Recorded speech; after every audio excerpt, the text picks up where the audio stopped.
Voltamos aos debates da CILP 2022 com as discussões sobre línguas, tecnologia e inovação.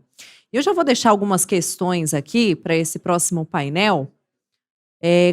A primeira: quais as promessas e os estados de concretização para um ensino mais alargado das línguas, apoiado pelas novas tecnologias? Em que medida está a tradução automática a abrir o acesso a acervos de conhecimento e a alargar o leque de línguas francas para a ciência? Como podem as interfaces em linguagem natural com serviços e dispositivos digitais remover barreiras para um acesso mais amplo aos serviços públicos e à cidadania digital? Em que medida poderá a tradução simultânea alterar a mobilidade dos estudantes, alargando o leque de países e línguas em que podem estudar? Ao remover a necessidade de especialização tecnológica para lidar com dispositivos computacionais, como podem as novas tecnologias da linguagem favorecer uma sociedade de informação mais inclusiva? Essas questões serão debatidas neste próximo painel. Eu já vou convidar o nosso coordenador, o Antônio Branco, da Universidade de Lisboa, falando diretamente de Portugal conosco. Bom dia. Bom, eu já vou até falar quem vai participar desse painel conosco para passar a palavra. O Mário Tascon, prodigioso Volcan, da Espanha, se já quiser sentar, por favor. Renata Vieira, da Universidade de Évora, Portugal, vai participar com a gente virtualmente neste painel. Hannes Kalisch, do Instituto Nengavan Nenskakama, em Lete, do Paraguai. Perdoe se eu falei errado o nome, é que é um pouquinho difícil aqui. Janaína de Aquino Ferraz, coordenadora geral de materiais didáticos do MEC Brasil. Por favor, a seu lugar. E Olga Juan, da Unidade de Tecnologias Aplicadas do Instituto Cervantes, Espanha, também participa virtualmente conosco. E agora a palavra ao coordenador Antônio Branco, por favor. Muito obrigado, Larissa, pela introdução da sessão e muito boa tarde a partir aqui de Lisboa para todos. E começo por agradecer a todos a presença nesta sessão, principalmente, inicialmente, antes de mais, aos meus colegas desta mesa redonda, os nossos agradecimentos por terem aceito o nosso convite para trazerem as suas perspectivas e as suas competências para alimentarem este debate público em favor da discussão de políticas públicas a favor das línguas portuguesa e espanhola, e também agradecer às pessoas na audiência, tanto aquelas que estão fisicamente aí na sala, em Brasília, como todos os outros que nos acompanham através do canal YouTube. Portanto, estamos a dar início a um dos três eixos, o eixo 2, com esta sessão, que é dedicado às línguas, tecnologia e inovação. Tal como os outros eixos, nós teremos duas sessões, uma hoje, agora, e uma outra amanhã, à mesma hora. A sessão de hoje é dedicada às oportunidades desencadeadas pelas tecnologias das línguas. Amanhã pretendemos voltar às tecnologias das línguas, mas sob uma outra perspectiva, a perspectiva de debater as ameaças e os desafios que se colocam às línguas portuguesa e espanhola no enquadramento destas línguas, destas tecnologias da língua.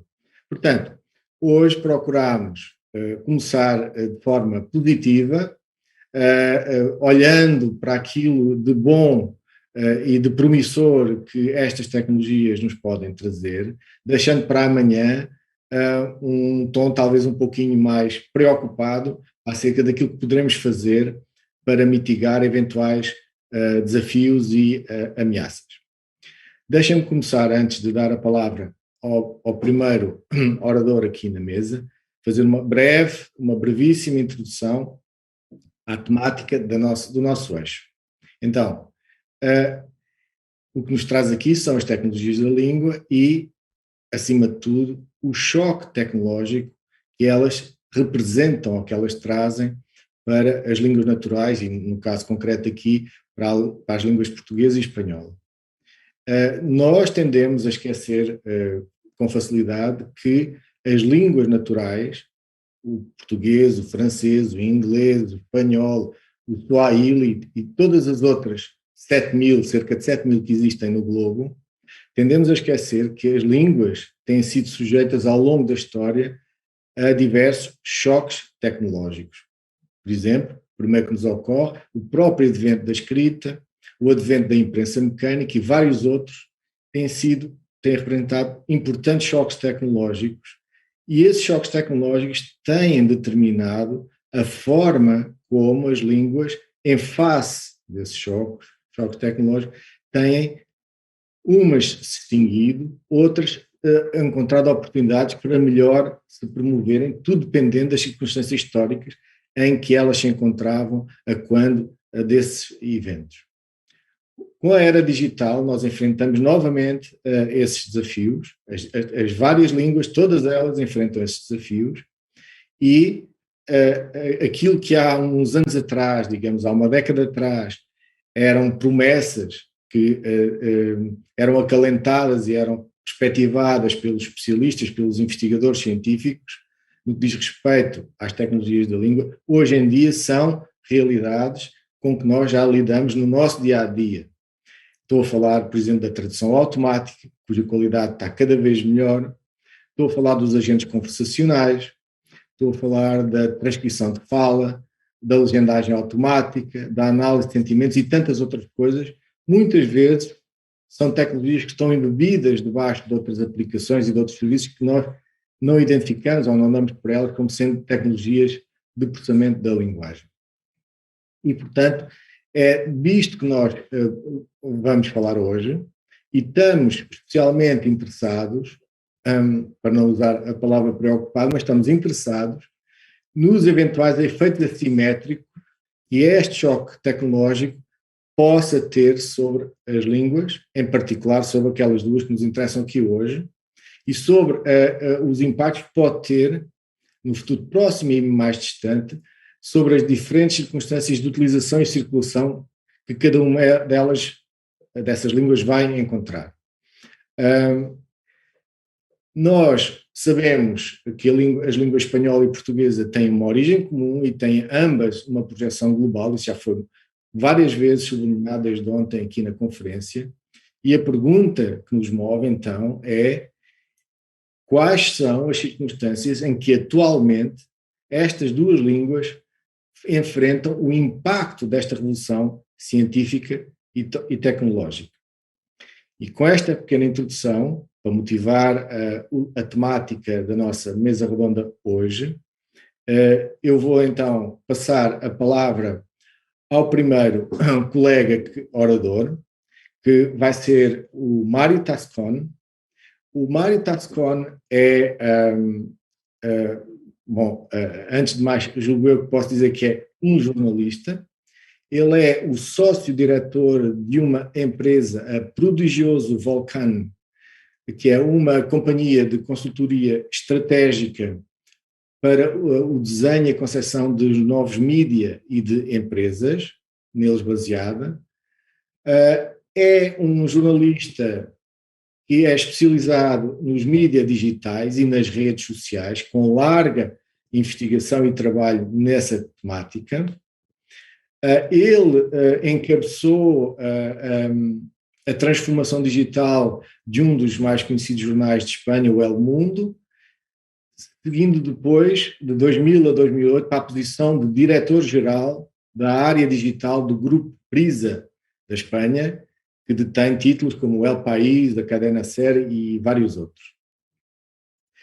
E, sendo jornalista, ele vai, julgo eu, falar-nos da sua perspectiva de como estas mudanças na maneira de as pessoas comunicarem umas com as outras, com a introdução destas novas tecnologias e as mudanças na sua vida cotidiana estão elas próprias também a modificar a própria linguagem das nossas sociedades.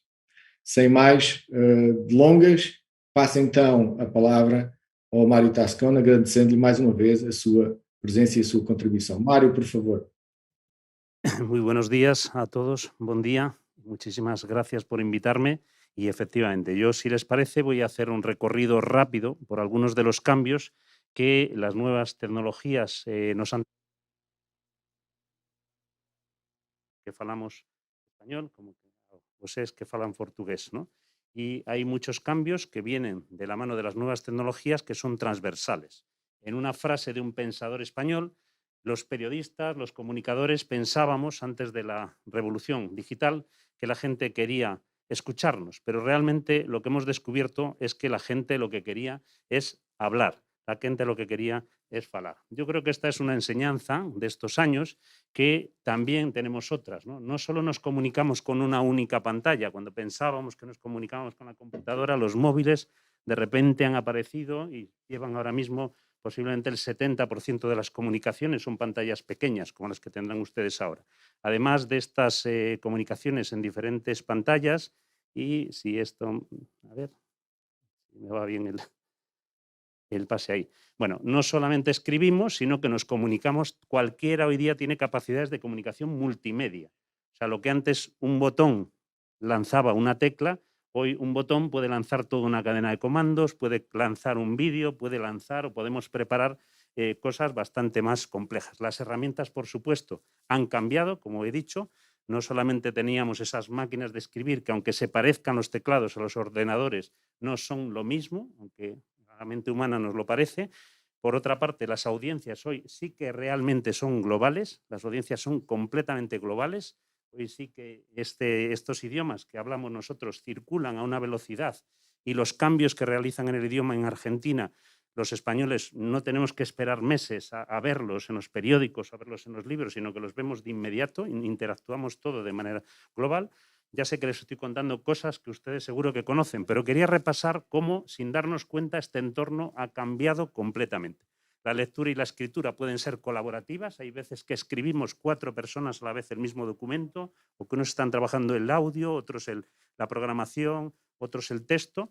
Por otra parte, el hipertexto todavía tiene un montón de campo de desarrollo, que no estamos todavía, creo, más que en el albur y en el comienzo. Las lecturas, la hay secuencial, por supuesto, en los libros electrónicos, pero también hay una lectura no secuencial a través de las pantallas, donde vamos entrando en una comunicación como por capas, en la que cada capa tiene unas funciones diferentes. Bueno, todo esto que lo estoy describiendo, pero que creo que todos ustedes trabajan con ello con normalidad, y además nos hemos encontrado con que tenemos, no como dice mucha gente, máquinas que piensan, porque las máquinas, les he de decir que no piensan, afortunadamente. Lo que pasa es que las máquinas se comunican, que es otra cosa distinta, o intentan comunicarse. Y aquí estamos, como saben, en un mundo... Estamos no mundo das metáforas aqui, mas as metáforas muitas vezes não devem nos levar a campos que não podemos desenvolver. Então, as máquinas não pensam nem em espanhol, nem em chinês, nem em inglês, mas elas permitem nos comunicarmos, elas permitem nos entender e também permitem nos comunicar com elas e elas conosco. E estamos cercados de máquinas que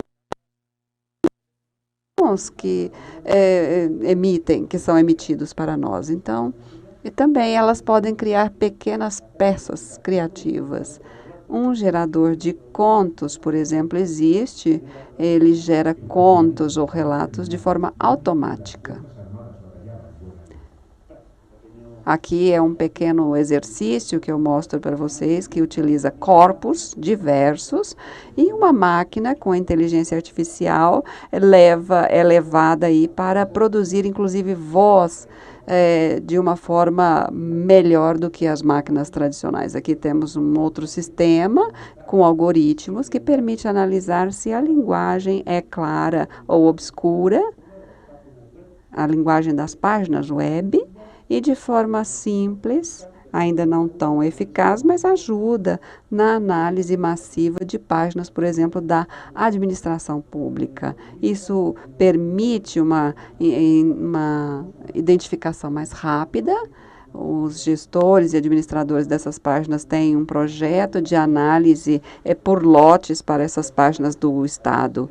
E também existem canais de voz, vocês mesmos se comunicam com seus amigos, pelo WhatsApp, por exemplo, com mensagens de voz.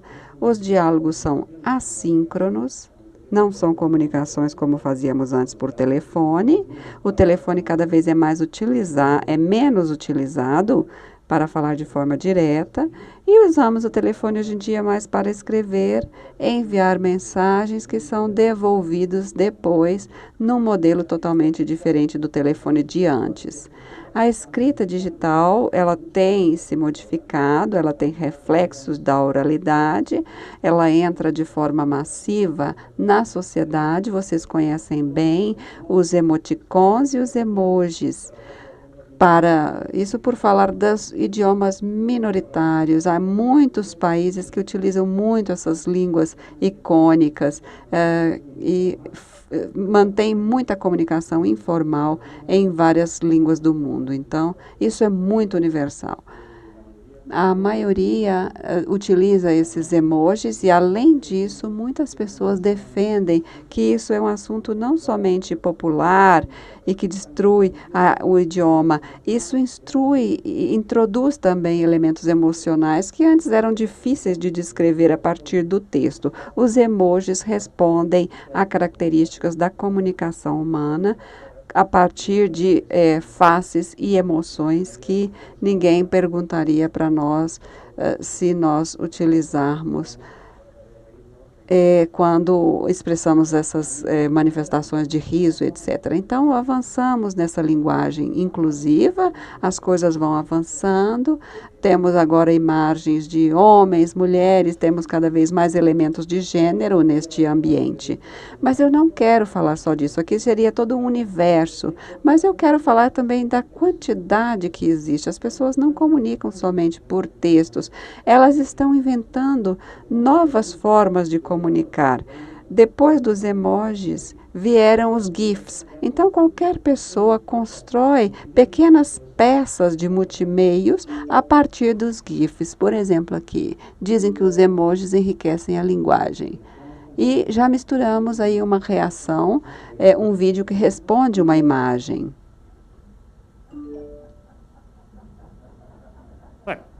Então, aqui seria o que você achou da apresentação do Mário e a criança se tomba no sofá. Então, fizemos um estudo e nesses poucos minutos que eu tenho, eu gostaria de falar deste estudo e vocês podem analisar por que nós estamos defendendo esse conceito há algum tempo. Todos os que trabalham comigo e o pessoal das universidades temos o direito de entender, o direito a entender. Esse direito se associa à questão da linguagem clara, mas temos que ir além disso. E por que até agora a linguagem clara fracassou ou não funcionou bem de forma geral? Eu vou apresentar um ponto de vista. Nós fizemos uma análise da administração pública. Nós temos esse material que pode ser baixado a partir desse código. E o gesto de se conectar para conectar um texto através de um código QR, e agora os restaurantes estão usando esse código QR, isso se popularizou, mas ainda custa muito. É um código digital com o qual não estamos muito acostumados. E isso acontece com outras camadas mais populares da sociedade. O acesso digital não está funcionando ainda como deveria. E neste estudo que fizemos sobre as páginas principais da administração pública espanhola e como era feita a comunicação com os usuários, nós analisamos as páginas dirigidas aos públicos mais vulneráveis ou às gestões mais obrigatórias, como registrar uma criança, notificar a morte de alguém, solicitar um benefício por uma questão de desemprego, etc. São as ações mais habituais. Eu não sei se eu vou dar spoiler aqui, mas vocês verão que os dados são muito ruins. 78% dos textos administrativos eram claramente pouco claros ou não funcionavam. Para as gestões habituais que as pessoas têm que fazer com a administração eletrônica, muitas vezes são textos confusos, as páginas analisadas. Estamos analisando aqui as gestões mais habituais para a população em geral, e essas páginas não tinham clareza. Já por temas, entre os textos mais complexos, a questão era ainda pior. Eram questões mais ligadas à petição, por exemplo, de benefício por desemprego, etc. E quase 100% dessas páginas não tinham clareza. 82% das páginas analisadas não eram claras para, por exemplo, receber o benefício do desemprego. Então, temos toda essa situação. 85% das páginas sobre Covid-19 eram pouco claras. Então, vejam vocês, é um tema que afeta a todos nós e com pouca clareza nessa parte. Uma coisa foi que nós encontramos clareza sobre violência de gênero, pelo menos nesse segmento se salvou um pouco esse estudo. Talvez essa visão desse pessoal que trabalha com esse tema fosse mais clara para este ponto da linguagem. Então, são referências. Quando pensávamos, porque todos os países, as universidades e empresas iniciaram um estudo pela digitalização, e a professora anterior falou que a digitalização feita por governos e empresas não é uma digitalização segura nem responsável. Muitas pessoas estão ficando para trás. E com o coronavírus, essas lacunas digitais se aceleraram. Nós acreditamos que não, pensamos que os governos se esforçaram, todos se esforçaram, mas o acesso piorou. A brecha econômica ou a lacuna econômica aumentou, a social também aumentou, a de dados também e a de idade também. Uma pessoa mais velha na Espanha tem dificuldade de acesso, por exemplo, as entidades bancárias físicas estão desaparecendo, existe todo um processo de digitalização e uma pessoa mais idosa com capacidade, levantou a mão uma vez e falou: eu não quero ficar nesse sistema, isso não está para mim, não é para mim. É uma questão não somente de linguagem, são processos, é a forma, é o visual. É o desenho dos serviços feitos para a internet, não somente a linguagem. Os linguistas às vezes corrigem os textos, mas isso não chega a todo mundo. Precisamos de um trabalho mais amplo e a pandemia incidiu num novo tipo de analfabetismo, então temos que ser conscientes disso. Nesta sala, estamos todos a salvo? Eu acredito que não. Temos públicos vulneráveis, mas também temos pessoas que, diante de uma página web ou diante de um telefone, todos somos vulneráveis.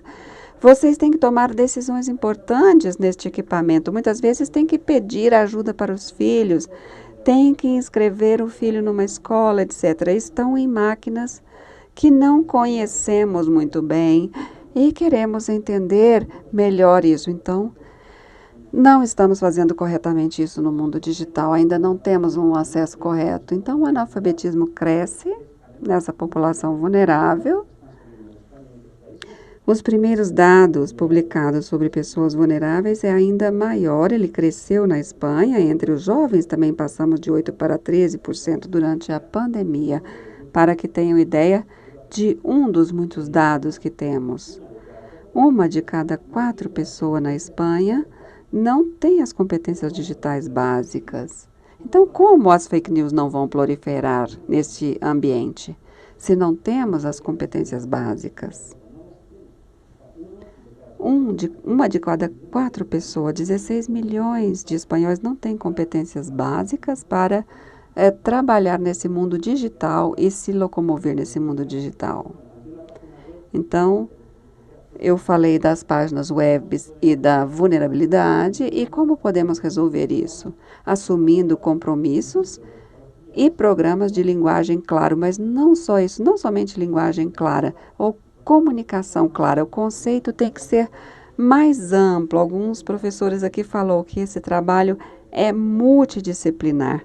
Precisamos de linguistas, designers, pessoal de informática, especialistas em AI, e precisamos misturar essas disciplinas, juntá-las.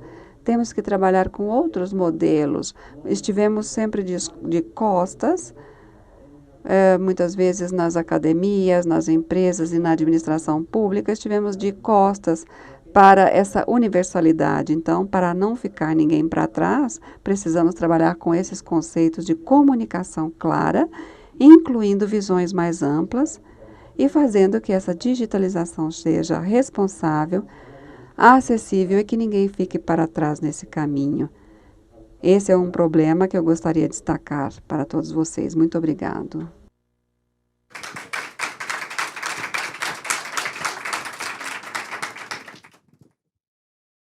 Muito obrigado, Mário. Muito obrigado pela partilha que acabaste de fazer do teu ponto de vista acerca desta temática. Eu, nas breves palavras iniciais, eu tinha falado das assimetrias eventuais que novas tecnologias podem introduzir, e tu trouxeste com grande ênfase um conjunto muito bem ilustrado de tais assimetrias. A tua alocução inicial focou sobretudo em assimetrias, digamos assim, internas ou endógenas aos falantes de uma língua, digamos o espanhol. A pergunta que eu gostava de te fazer, antes de passarmos ao próximo colega, era da tua grande experiência como jornalista, como é que tu vês esta questão das assimetrias numa perspectiva comparada das línguas? Onde é que eu quero chegar? Tu achas que o estado que tu apontaste, o estado de coisas que acabas de apontar, é muito diferente ou é diferente em outras línguas com melhor condições e melhor preparação tecnológica do que o espanhol e do que o português? Ou tu achas que isto é de tal maneira transversal que afeta todas? A minha pergunta é se, por exemplo, dado o maior esforço de investigação para uma língua como o inglês, se nessa língua estas assimetrias estarão mais batidas ou estão igualmente presentes, ou se há lições que possamos aprender com outros casos, outras línguas que possam estar mais desenvolvidas do ponto de vista tecnológico que as notas. Esta era a pergunta que eu te fazia. De manera muy rápida, lamentablemente para los portugueses, los hablantes de portugués y los del español, sí. La respuesta es sí. E do espanhol também sim. Se existem línguas que estão mais avançadas, como o inglês. O inglês por dois motivos. Não só pelo motivo tecnológico, que eles são que inventores da nova tecnologia, mas também é uma questão cultural e também histórico. O nosso direito e o deles está baseado no direito continental, que é um direito abstracto, barroco, onde quanto mais escuro se escreve, é melhor. Então, acredito que no mundo dos advogados conhecem muito bem isso, mas no mundo anglo-saxão predomina o direito de entender, que nós nem temos concebido como direito. Nós temos o dever de entender, não o direito de entender. Quando alguém me comunica e eu não entendo, acredito que eu sou o tonto. Eu não estou entendendo, mas não é assim. Um anglo-saxão não pensa isso. É você que tem que me explicar. Eu tenho direito a entender e que você me explique as coisas. Então, não é uma questão tecnológica, às vezes é cultural. E, nesse sentido, os avanços que o modelo britânico tem, o modelo britânico é bom, o modelo estadunidense também, o australiano também, algumas vezes os modelos nórdicos da Espanha pela influência do inglês e por essa questão cultural, e porque estou falando que os países são pequenos, porque muitas das vezes essas mudanças são fáceis de fazer nos países nórdicos que no Brasil, por exemplo, o México, e nos países. Então, são exemplos, mas isso sim que é a diferença da comunicação científica. Não é tão difícil de copiar o modelo do que eles fizeram bem, porque é uma questão mais cultural e educacional que realmente tenha uma posição tecnológica ou algo mais difícil que possamos Muito bem, Mário, muito alcançar. obrigado pela tua réplica ao meu desafio, à minha pergunta. Então está na hora agora de passarmos para o próximo orador, neste caso é a próxima oradora, é a Renata Vieira. A Renata Vieira é do Centro Interdisciplinar de História e Culturas e Sociedades, um centro de investigação da Universidade de Évora, em Portugal. A Renata é uma académica e investigadora científica em inteligência artificial e tecnologia da linguagem. Ela trabalhou muitos anos no Brasil, ela é brasileira, em Porto Alegre, numa faculdade de informática, e agora cruzou o oceano e as barreiras disciplinares e encontra-se a trabalhar em Portugal, num centro de investigação sobre humanidades digitais. A Renata vai trazer-nos a perspectiva de quem conhece muito bem por dentro as virtualidades e as limitações da tecnologia e também de quem conhece muito bem o estado de preparação tecnológica da língua portuguesa e das oportunidades que esta tecnologia pode oferecer. Renata, por favor, o palco é teu. Bom, muito obrigada pelo convite de fazer parte desse evento com essa discussão tão interessante e unindo, né, as línguas portuguesa e espanhola. Para mim, foi bastante estimulante pensar dessa maneira, né? Eu já vou explicar por quê.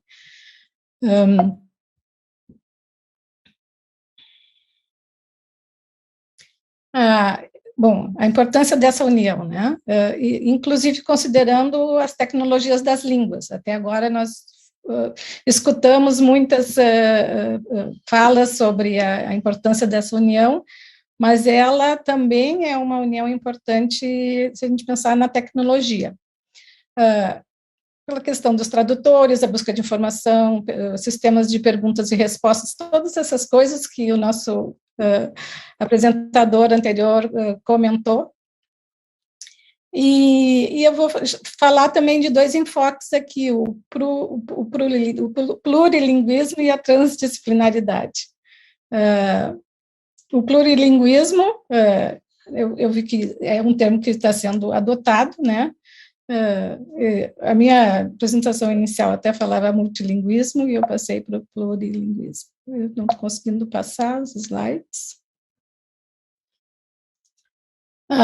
Bom, aí tem uma questão, assim, além da questão do emprego das tecnologias, do uso delas, dos problemas desses usos ou da falta de acesso a essas tecnologias, nós temos a questão do desenvolvimento dessas tecnologias e quais são as oportunidades para que a gente desenvolva essas tecnologias da melhor maneira possível, né? Porque nós, para isso, quer dizer, para melhorar toda essa situação e esse estado apresentado, nós precisamos de pesquisa, nós precisamos de massa crítica, mas a gente precisa de muita atenção à qualidade desses produtos, à ética, né, e implicações sociais e humanas, né?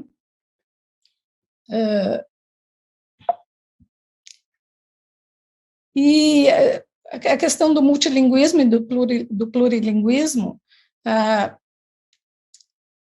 o desenvolvimento das tecnologias, elas, da língua, isso se ampara em outras línguas também, que podem ser diferentes. Nós sabemos que o inglês tem um desenvolvimento muito maior, né, tem essa dominância não só na questão científica, que é uma coisa que vem sendo discutida aqui no evento, mas a questão tecnológica também ela se impõe também como dominante.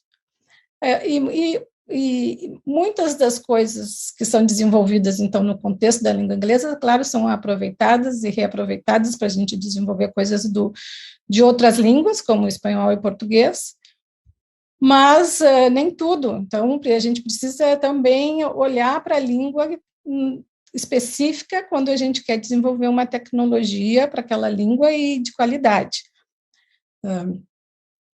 E essa questão, nós temos talvez mais diferenças do inglês e mais semelhanças com o espanhol, né? Então, aquilo que é semelhante entre o espanhol e o português, acho que pode ainda ser melhor aproveitado.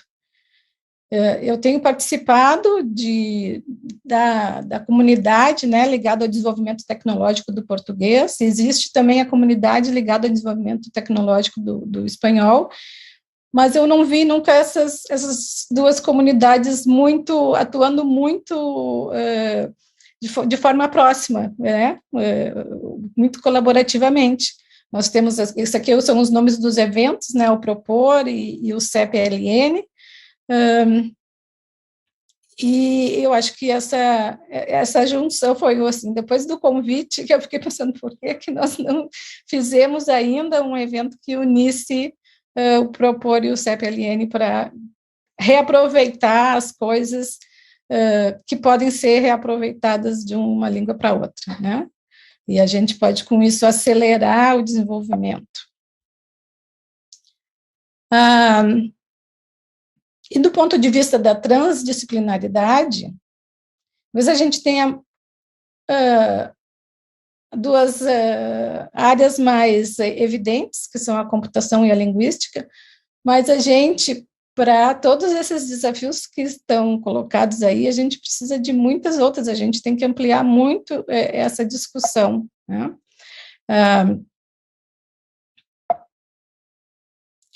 Que outras, né? Nós temos a questão da ética, a sociologia, a psicologia, a neurociência, só para dar aqui alguns exemplos de que desenvolver esse tipo de recurso que está, assim, esse tipo de tecnologia que está ligada à linguagem, que é o nosso mental, né? É o mental, é o cultural, a linguagem como o Antônio falou, os choques tecnológicos e como que tudo muda a partir de um choque tecnológico em relação ao desenvolvimento da humanidade, nós estamos levando um choque de maior potência agora com o desenvolvimento das tecnologias de linguagem. Bom, aí, agora, para deixar um pouco simples e fazer uma metáfora, né, se a gente pensar na magia do interruptor, né, que a gente aperta um botão e a luz se acende. Assim, quanto isso fascina, por exemplo, as crianças pequenas, né, como que elas gostam de apertar um botão e ver que aquele botão tem um efeito de iluminar uma sala, né? E isso é porque a gente tem ali, também é fácil de aprender essa relação, porque a gente tem ali contexto e ação. Mas o que acontece agora é que o nosso apertar o botão pode ser um comando de voz, né? Então, a gente tem agora, digamos, esse poder de fazer coisas acontecerem a partir de um comando de voz. E muitas dessas coisas estão relacionadas a isso, ao mental, à linguagem, ao conhecimento, né? Então, assim, o conhecimento também é luz, né? Então, com esse poder de que comandos de voz eu consiga ampliar o meu conhecimento. Então, isso é muito forte, né? Mas aí a nossa situação é que a gente tem uma parede, digamos, vamos a gente imaginar o problema, né? Uma parede com 500 botões e como apertar o botão certo. Quer dizer, o que a gente fala pode ser interpretado diferentemente. A questão da linguagem ela é muito ampla, né? E a gente limita um pouco ou muito, né? Quando a gente desenvolve as tecnologias, e a gente tem que desenvolver elas muito bem devido a essa complexidade toda.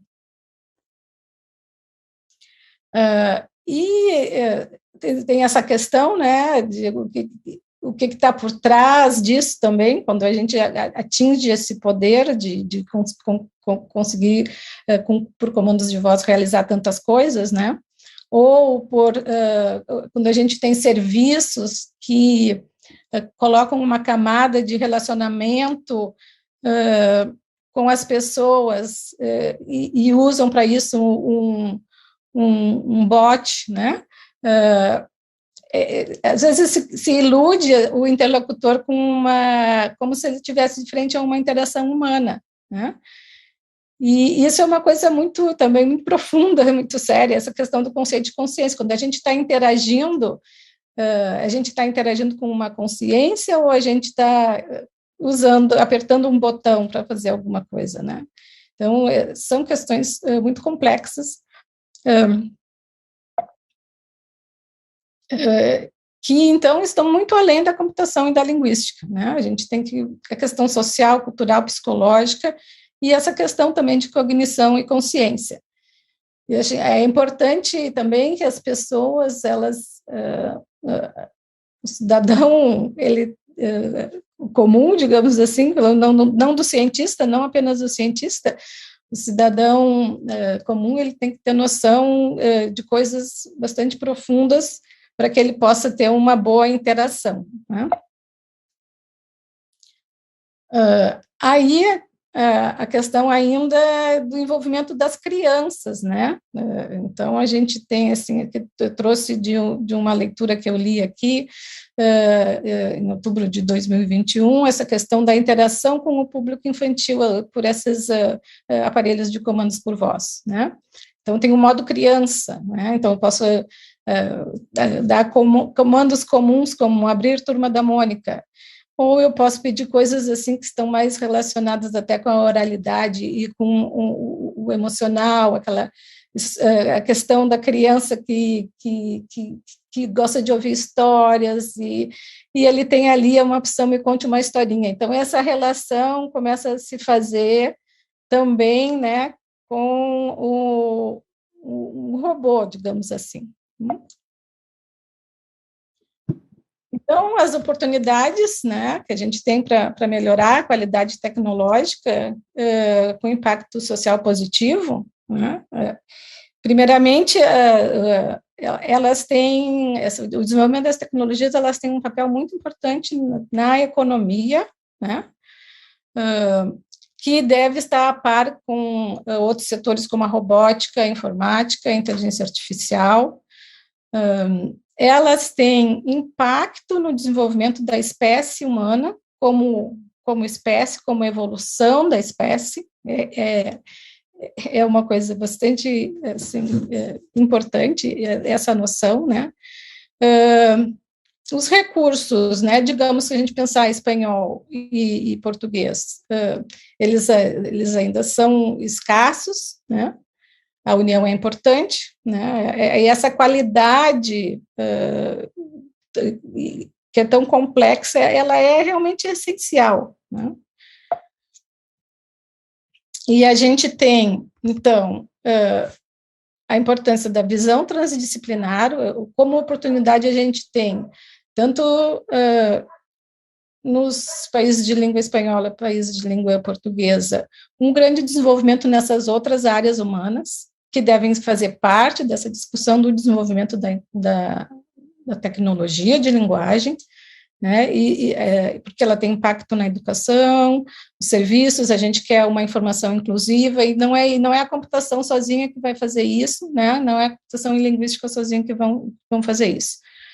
Mas nós temos assim, digamos, massa crítica nessas áreas, é só a união que precisa acontecer de maneira mais efetiva, né?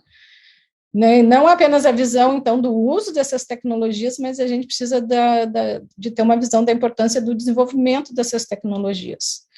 E eu acho que é uma oportunidade que a gente tenha duas comunidades importantes, acho que elas não se uniram ainda, mas eu já estou falando com algumas pessoas, trazendo essa ideia de a gente fazer essa junção, e mesmo dentro desses eventos que são tecnológicos, né, eu acho que a gente tem espaço para aumentar a discussão transdisciplinar, criar trilhas transdisciplinares onde a gente convide pessoas de outras áreas para falar, e a questão da diversidade linguística também, né, nós temos aqui, claro, português e espanhol, mas nós temos as variantes espanholas, temos as línguas indígenas também, que foram comentadas aí durante o evento. Então, esse era o meu recado para essa sessão. Muito obrigada. Muito obrigado, Renata, Muito obrigado, Renata, pela tua contribuição. Tu trouxeste a conversa bastante para o domínio, para a dimensão dos aspectos cognitivos e tudo mais.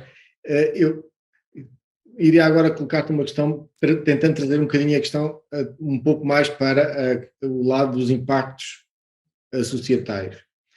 E eu julgo que as pessoas que nos estão a acompanhar, de uma forma ou de outra, têm tomado conhecimento dos grandes avanços da tecnologia da linguagem, baseados nos avanços da inteligência artificial, que recorrem à aprendizagem profunda, com redes neuronais artificiais. Acontece é que esses resultados, esses grandes avanços, têm acontecido, sobretudo, e esmagadoramente, sobre uma única língua, que é o inglês, porque é o inglês que é a língua oficial de países que, no conjunto, deterão cerca de 1/3 do PIB mundial, e, portanto, é apenas natural que, em face disso, esses países tragam maior investimento para preparar tecnologicamente essa linguagem, o inglês. A pergunta que eu te coloco é, para dar uma ideia a quem nos acompanha, se eu te perguntasse qual é que é o nível de decalagem, qual é que é o diferente nível de preparação entre essa língua e as nossas duas línguas, a portuguesa e a espanhola, qual é a tua percepção? O que é que tu nos responderias? Eu poderia dizer que já foi pior. Já foi pior, né? Nós avançamos bastante recentemente. A distância ainda é grande, e também essa distância, vou dizer que ela também está relacionada com esse problema também da discussão científica assim, da falta de importância que alguma coisa, assim, falta de importância não é bem o termo, mas assim, da falta de importância aparente que algum resultado científico sendo divulgado na língua portuguesa ou na língua espanhola, que não consegue atingir, e por isso acaba diminuindo. Essa mesma questão acontece com a questão da tecnologia, como é uma tecnologia específica para a língua portuguesa. Cientificamente, ela não tem muito interesse, porque nos maiores fóruns, digamos, de discussão das tecnologias das línguas, eles veem isso como uma língua menor, ou como se tem alguma questão ali, se consegue avançar e chegar mais próximo, digamos, ao inglês, parece não ser uma coisa tão interessante, porque não avançou além do que já foi feito para o inglês. Então fica um pouco também, assim, por exemplo, eu já tive colegas desistindo de atuar na área tecnológica, na área de processamento de linguagem natural, com português, por causa dessas dificuldades também de, enquanto cientista, conseguir atingir todos os pontos necessários, porque tem essa diminuição, essa desvalorização, né? Então, e aí isso impede um pouco mais. E aí, agora, com o aprendizado, agora requer muito mais que se tenha, digamos, recursos para o treinamento, né, do desenvolvimento de sistemas, mas isso também não é uma coisa simples de se obter, né? Então, torna mais simples o desenvolvimento se houverem esses recursos, mas aí nós estamos ainda correndo atrás também de ter esses recursos anotados e construídos. Então, essa é a minha interpretação. Okay. Muito obrigado, Renata, pela tua resposta e pela tua contribuição mais uma vez. Passamos então agora para o próximo colega que nos vai trazer a sua perspectiva, que no caso é o Hannes Kalisch. Muito bem-vindo, Hannes. O Hannes, acho que me permitirá dizer que é um ativista. Ele é o cofundador do Instituto Enelet do Paraguai, O Enelet é uma língua nativa do Paraguai. Ele publicou numerosas análises sobre a história do povo Enelet e sobre o impacto da educação externa sobre os processos autóctonos de aprendizagem. Ele é uma pessoa que se encontra numa posição ideal para tematizar sobre as possibilidades de acesso às novas tecnologias em termos autónomos, no contexto de uma tradição de escrita débil ou inexistente nessas línguas minoritárias ou que são representadas aqui por esta língua Enelet em que o Hannes trabalha. Hannes, a palavra é tua. Gracias, Antonio. Les voy a hablar desde el Chaco paraguayo y voy a tecnologías, una cuestión técnica. Me escucho a mí mismo. ¿Cómo se puede apagar eso? Les voy a hablar de las nuevas tecnologías desde la mirada de las lenguas indígenas. Las nuevas tecnologías han creado inmensas oportunidades para el trabajo con estas lenguas. Pero aquí no quiero hablar sobre el trabajo lingüístico con las lenguas indígenas, sino quiero enfocar la relevancia de estas tecnologías para los mismos hablantes de las lenguas indígenas. Las oportunidades son innegables para la autonomía lingüística y cultural de los pueblos indígenas, pero las amenazas lo son también. Y tenemos que, hablando de las indígenas, tenemos que contextualizar. De las muchas lenguas que se hablan en el continente, siempre han sido tema también de esta conferencia. La mayor parte no tiene un gran número de hablantes.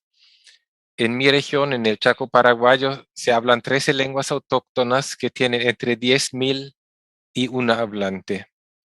Estamos de luto. Ayer falleció una de las dos últimas hablantes de la lengua guaná, que llevó consigo no solo un inmenso tesoro, toda una lengua entera que ya no, que ahora persiste solamente en una última hablante, sino también fue una muy querida amiga mía.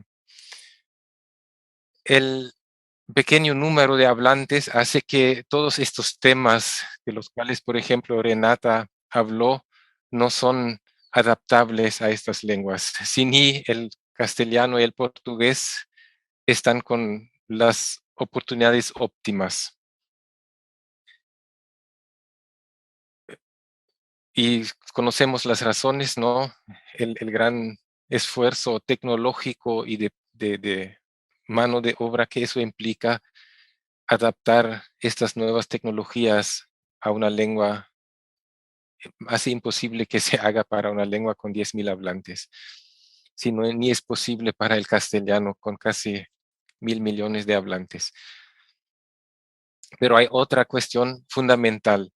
De eso ya se ha hablado hoy también. El castellano y el portugués son las lenguas dominantes en sus respectivas regiones, pero la mayoría de las lenguas indígenas son lenguas minoritarias y a menudo son minorías que están excluidas de una participación activa en las respectivas sociedades nacionales. Y no podemos pensar las nuevas tecnologías y las lenguas indígenas fuera de esta situación. Hablamos de una marginalización en términos políticos, económicos, culturales, lingüísticos, y crea una gran presión sobre los pueblos indígenas cuando tratan de desarrollar sus vidas en términos propios. Y esa presión no surge, es muy importante tener en cuenta eso, no surge de la coexistencia con otra lengua dominante, se debe en gran parte a las actitudes de los hablantes de la lengua dominante. La exclusión no viene de la lengua, sino de personas que hablan esta lengua. Y por eso toda reflexión sobre las lenguas indígenas es de por sí de índole político. Y sería importante que se haya incluido a las lenguas indígenas en este espacio, no solamente porque es políticamente correcto, sino porque seria politicamente correto, mas também pela própria convicção da importância disso. As novas tecnologias, a internet, incrementa esta pressão linguística e cultural que é vivida pelas sociedades indígenas. Constitui uma ameaça forte para o desenvolvimento social e linguístico autônomo. E eu não estou falando, não, devo deixar claro, eu não estou falando de medo às mudanças, eu estou falando de perigo de perder a autonomia, como, por exemplo, a perda da língua própria, que é uma perda imensa de autonomia. O povo Guaná, que eu falei antes, agora tem somente uma falante. Foi antes uma língua grande, uma língua expressiva, e agora esse povo fala o Guarani paraguaio e perdeu muita autonomia como povo. Ontem foi falado do Guarani paraguaio. A ministra falou algumas palavras em Guarani para vocês e também falou-se da Wikipédia. O Guarani tem uma iniciativa dentro da Wikipédia e está claro que é impossível fazer a Wikipédia para uma língua com 5.000 falantes, uma Wikipédia extensa.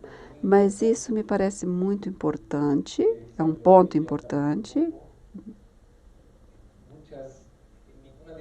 Em nenhuma das línguas do Chaco paraguaio, das línguas indígenas, existe uma experiência séria com a leitura ou a escrita na língua própria, e às vezes nem mesmo no castelhano.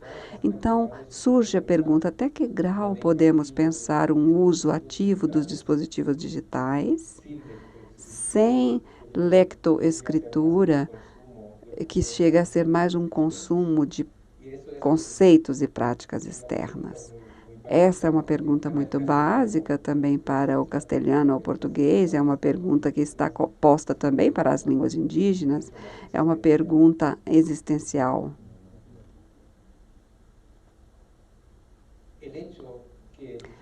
O fato de não existir uma experiência com a lectoescritura em muitas sociedades indígenas é um exemplo de como na internet repetem-se essas exclusões que surgem desde décadas nas sociedades nacionais. Eu acredito que não podemos ver isso de forma dissociada.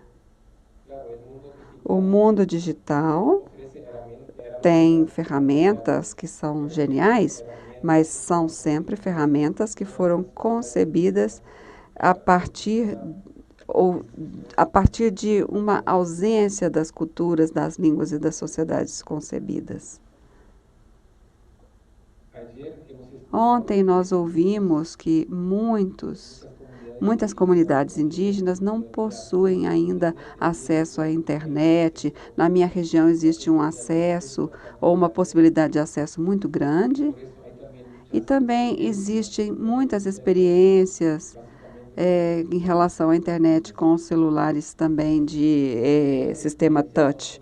E essas experiências são fundamentais para criar respostas a partir dos povos, a partir das sociedades e para que haja dinâmicas de empoderamento e apropriação de algo. Eu quero aqui dar alguns exemplos.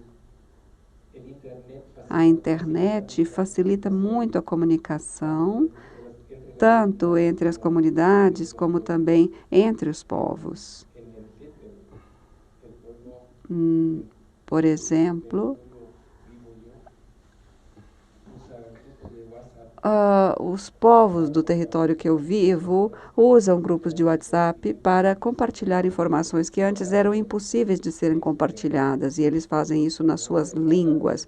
O bom do WhatsApp é que ele não depende somente da escrita, então ele é um meio muito bom para ser utilizado.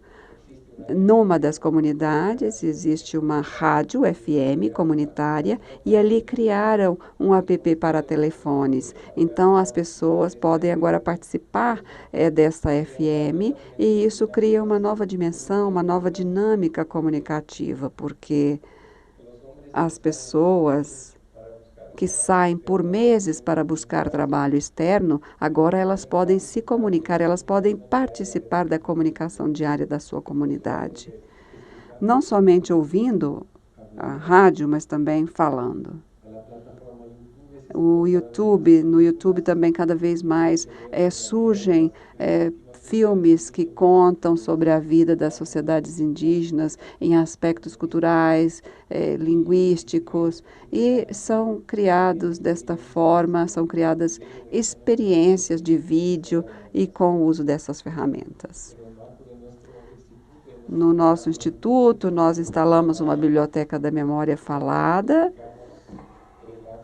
publicamos relatos dos sábios de vários povos autóctones da nossa região, e então esse material agora é facilmente acessável, digamos. E para pensar então em estratégias concretas,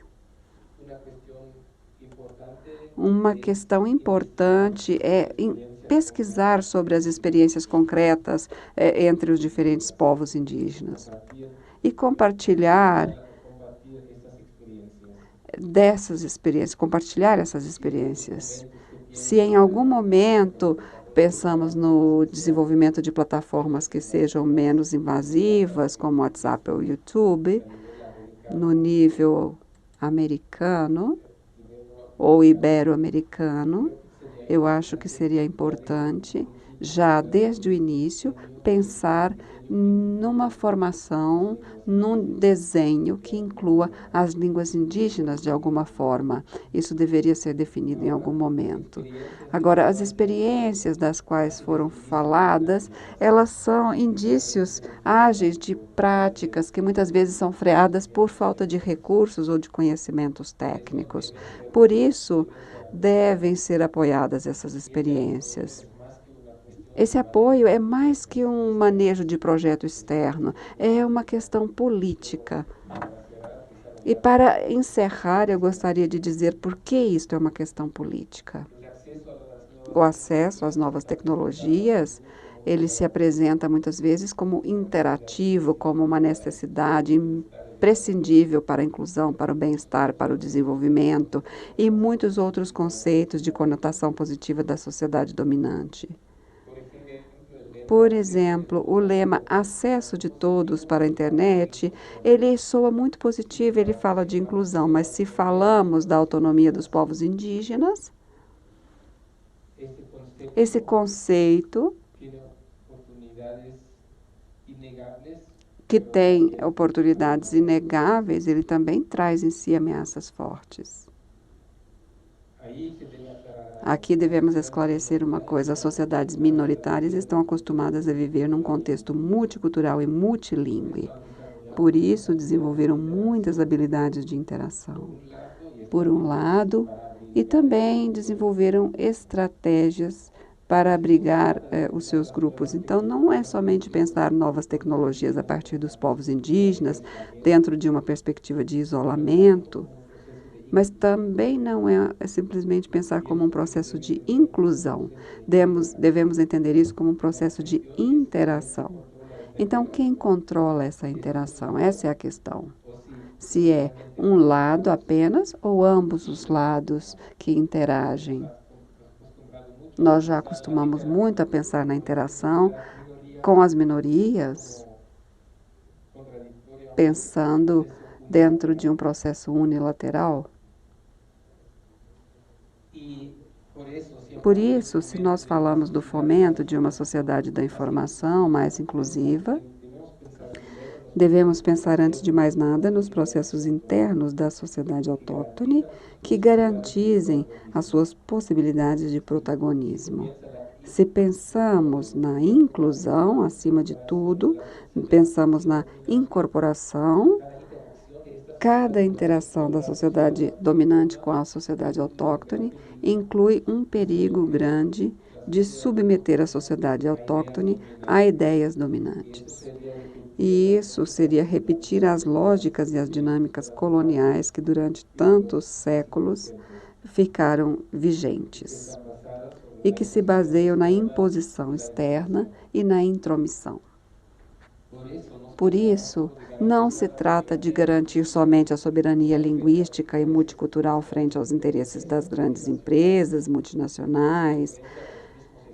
Trata-se de considerar os estados e o projeto gerido a partir dessas sociedades. E também existe o perigo de conceber e idealizar projetos com uma iniciativa e com um protagonismo fundamentalmente externo, por mais que sejam bem intencionados. Porque é claro isso, muito do que se faz é feito com boas intenções. Então, é preciso desenhar formas de atuação que apoiem as sociedades indígenas dentro das suas dinâmicas internas, sem retirar delas as possibilidades de decisão e protagonismo. Isso soa natural na formalidade dos projetos, mas na prática é muito diferente. E eu falo isso a partir de um olhar dos contextos locais. E como pensar, então, o apoio às sociedades indígenas em relação às novas tecnologias sem repetir essas intromissões? Essa seria uma pergunta sobre a qual deveríamos nos debruçar.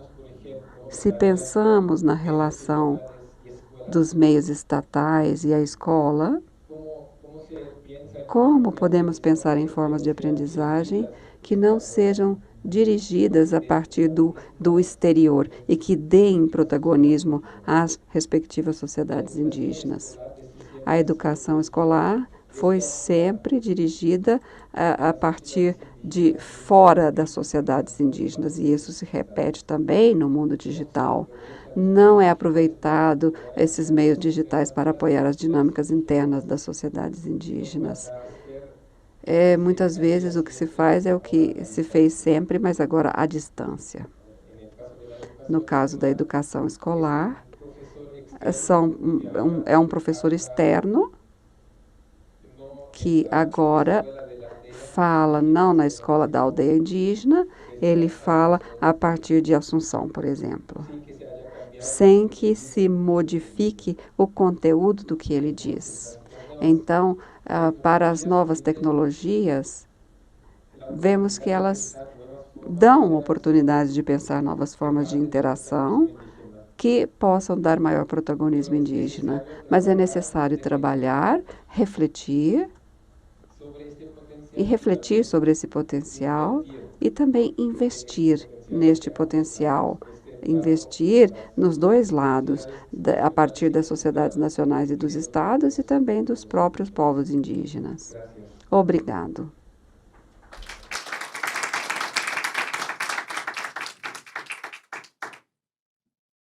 Muito obrigado, Hannes, pela tua contribuição.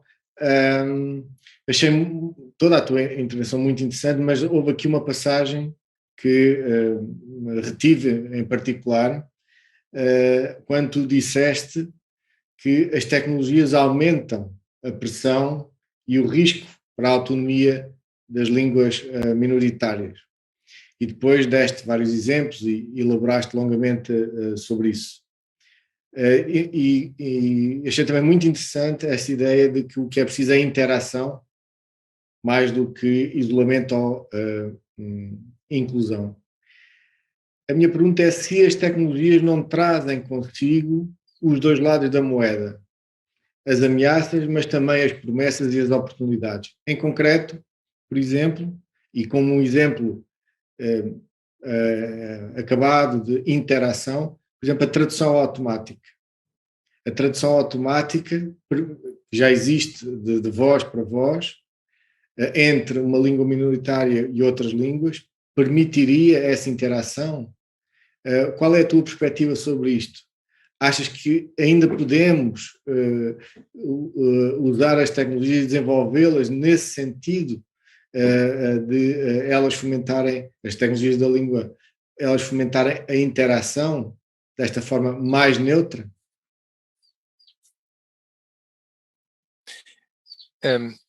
No sé hasta qué grado eso es una... Isso é uma ideia real. Eu acho que a tradução automática seria muito boa, mas eu não sei se é possível pensá-la como uma opção real com 10.000 uma língua hablantes. de 5 ou 10 mil falantes. Eu acho que isso deveria, inclusive, ser respondido a nós pelos especialistas.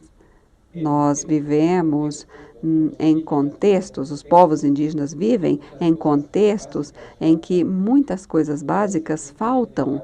Às vezes não tem nem água para beber.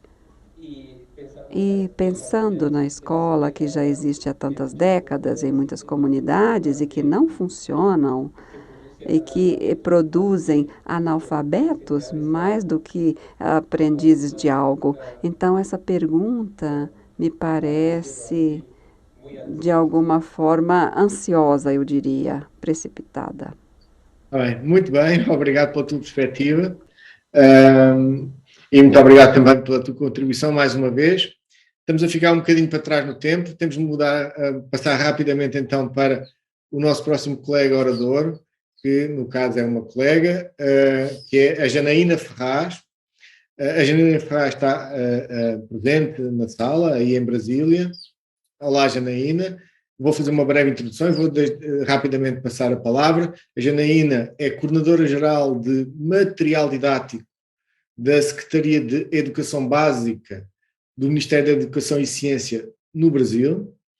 Ela é professora de licenciatura em Letras, Português do Brasil como segunda língua na UNB, na Universidade da UNB, e é investigadora ou pesquisadora, como dizem no Português do Brasil, da área da análise do discurso crítica. E, portanto, Janaína, tens a palavra, por favor. Muito obrigado. Olá. Vou tirar a máscara para poder me comunicar melhor aqui, né, da maneira mais clara possível, num ambiente tão bilíngue quanto esse. Vou pegar esse aqui, com licença, colega. Bom, cumprimento os colegas, tá? Aqui o presente colega, pela fala brilhante que teve inicialmente e por essa temática, né, tão cara que nós temos em relação às línguas, né?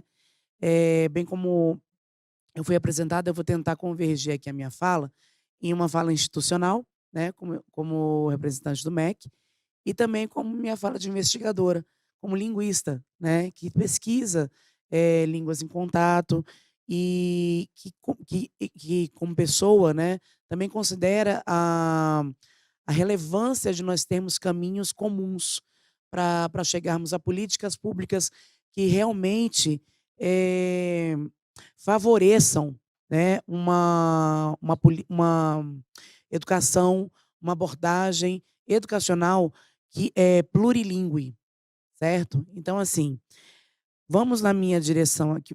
Para onde que eu aponto, eu não sei, né? Para lá? Ah, obrigado. Para cá? Pronto. É para cá, gente. Perfeito. Então, na temática da mesa, né, tecnologias de línguas oportunidades, o que eu vou buscar trazer aqui na minha fala? Primeiro, quais são os desafios que nós temos hoje no Brasil e na América Latina em relação a essa questão do espanhol e do português, especificamente, né? O Brasil, ele tem essas dimensões continentais. Então, políticas linguísticas no Brasil são sempre muito desafiadoras, porque nós lidamos com uma realidade amazônica e uma realidade sulista. E elas são completamente diferentes. Então, como eu posso, dentro dessa realidade extremamente diferente, tá, oferecer o máximo de igualdade possível? Então, é um paradoxo. É um paradoxo que a gente sempre lida quando vai trabalhar com política pública. Então, nesse aspecto, a Secretaria de Educação Básica, o que ela faz? Né? Ela atua na formulação de políticas para a educação infantil, o ensino fundamental e o ensino médio, em articulação com os sistemas de ensino e participação social. Também planeja, orienta e coordena a implementação dessas políticas, por meio da cooperação didático-pedagógica, tecnológica, técnica e financeira. Olha que interessante, eu ouvi ao longo das falas de hoje muito a palavra tecnologia, no sentido digital, né? Então, assim, a gente tem que aliar ainda, dentro dessa política pública, a bimodalidade analógica e digital, de uma maneira que eu entenda a acessibilidade dentro disso. Então, o que significa na prática? Como é que eu vou oferecer, tá, num país como esse, acessibilidade ao ensino de línguas? Como é que eu vou oferecer num país cercado, né, de falantes de espanhol como nós somos, né, acessibilidade a essa realidade? Então, assim, são várias as perguntas possíveis. Então, nessa perspectiva de políticas públicas, eu destaquei duas para trazer aqui. Duas. O Plano Nacional de Educação e o Plano Nacional do Livro Didático. Por quê? No PNLD, agora em 2022, nós completamos 85 anos, é a política pública brasileira mais longeva que nós temos, tá? E de maior alcance, por exemplo, mundial, porque a gente não tem outro programa que se equipare a isso. Então, assim, dentro das condições mais, como vamos colocar assim, menos favoráveis, tá? O que mais chega ainda dentro da escola pública é o livro didático. É o livro didático. Então, ele toma uma proporção muito grande quando você fala sobre qual é o conhecimento ao qual eu vou ter acesso. Como é que eu vou ter acesso, portanto, a própria língua portuguesa, tá? A língua espanhola, a língua inglesa ou a Libras, tá? Língua de Sinais Brasileira. Então, como? Um dos meios que a gente tem de mais democráticos, digamos assim, ainda é o livro didático. Uma tecnologia analógica, né, que está aqui tendo que ser refeita o tempo inteiro pelas demandas que a gente tem emergentes, pandêmicas, sociais, né, digitais, em um mundo que a todo momento se reinventa. Então, nessa perspectiva, as ações envolvidas visam a melhoria da qualidade das aprendizagens e da valorização e qualificação dos docentes, com o objetivo de garantir a igualdade de condições para acesso e permanência na educação básica, em consonância com o pleno desenvolvimento da pessoa, o exercício da cidadania e a qualificação para o trabalho.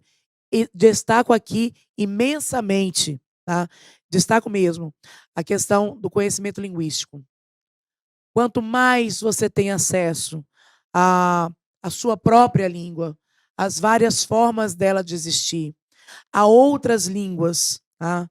Mais letramento, mais cidadania você pode exercer. Então, o próprio acesso à sua língua mãe e a outras que estejam ali no entorno faz de você, tá, um cidadão mais consciente dos próprios direitos. Então, essa é a questão, por exemplo, que a gente esbarra hoje na qualificação para o trabalho no Brasil. Tá? Nós vemos na própria língua, veja só, na língua materna, grandes lacunas, né, de formação, e muito mais quando a gente fala de outras línguas. Certo? Porque isso aqui é um continente e é realmente muito complicado nós termos um alcance maior que descarte completamente o caminho analógico. Então, a gente precisa fazer um investimento, digamos assim, numa bimodalidade que abranja e não restrinja, né? Então, olha só. Vou até pular isso aqui, peraí. Eu acho que eu... Meu Deus. Olha a tecnologia. Brincando comigo aqui. Deixa eu ver se eu vou falar sobre isso. Não. Não vamos falar sobre isso. Vamos falar sobre isso aqui. Melhor. Então, muito bem. Estou aqui fazendo as minhas escolhas também, né, gente, de conteúdo para poder otimizar o tempo. Então, tecnologia, educação e tecnologia, PDDE, tá? Por que eu trouxe isso daqui para conversar com vocês hoje? O objetivo do Programa de Inovação e Educação Conectada é apoiar a universalização do acesso à internet de alta velocidade e fomentar o uso pedagógico de tecnologias digitais na educação básica. Pois bem, o colega falou e me mostrou assim um caminho que a gente tem em comum, né? É mundial, é a questão do letramento digital. Como é que você consegue simplesmente fornecer acesso inclusivo se você não integra, né? Então, a integração passa especificamente por você dar competências para esse indivíduo de acesso digital. Então, para além da própria disponibilização de ferramentas, como usá-las? Onde elas estão? Tá? Eu tenho acesso... Olha só, estou falando aqui, gente, de internet. Acesso à internet. Acesso à internet de alta velocidade. Eu cheguei ontem da cidade de Manaus. Por vários momentos. Eu fiquei incomunicável, né? Gente, vou entrar aqui num buraco sem internet, tá? Desculpa. Então, olha só, o que acontece? Isso, de uma maneira ou de outra, né, traz clareza sobre os grandes desafios que passam da coisa mais básica, que é direito à comunicação. É o direito à comunicação. Tá? Se eu não estou no mesmo tempo, no mesmo espaço que outras pessoas, como é que eu garanto acesso ao conhecimento? Como é que eu garanto o debate em mesmas bases? Então, o grande desafio institucional, político do Brasil é falar sobre essa questão do uso pedagógico de tecnologias digitais. Aí entra a questão do digital, tá? Para favorecer o já analógico. Bom, para isso, foram elaborados, aqui foi elaborado esse programa com 4 dimensões que se complementam para que o uso de tecnologia digital tenha efeito positivo na educação. Visão, formação, recursos educacionais digitais e infraestrutura. Olha só, o que acontece nessas 4 dimensões? A primeira, contribuir para que o ambiente escolar esteja preparado para receber a conexão da internet. Estou falando primeiro direito básico, né, que é esse acesso. Tá?